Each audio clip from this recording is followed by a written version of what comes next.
Švinka Latvijā par aizsardzību rūpējās. Sašutis, ka žurnālisti negrib runāt par nopietnām tēmām, jo tos sociālajos tīklos pēc tam norej. Pie mums esot cenzūra. Švinka piebalso, ka tā nedrīkst būt, ka vairākuma diktatūra nosaka dienas kārtību. Švinkam ir slikti ar domāšanu, jo koalīcija, kuru viņš pārstāv, ir vairākuma diktatūra, kā arī Švinka grib ierobežot vairākuma tiesības izteikt neapmierinātību par tēmām, kuras tam nepatīk.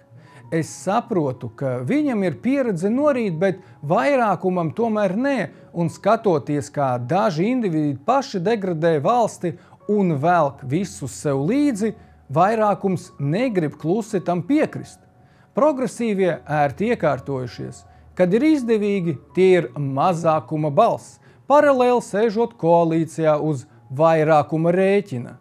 Tikai jāuzmanās, ka sēžot uz diviem krēsliem, dibens pa vīlēm nesaplīst.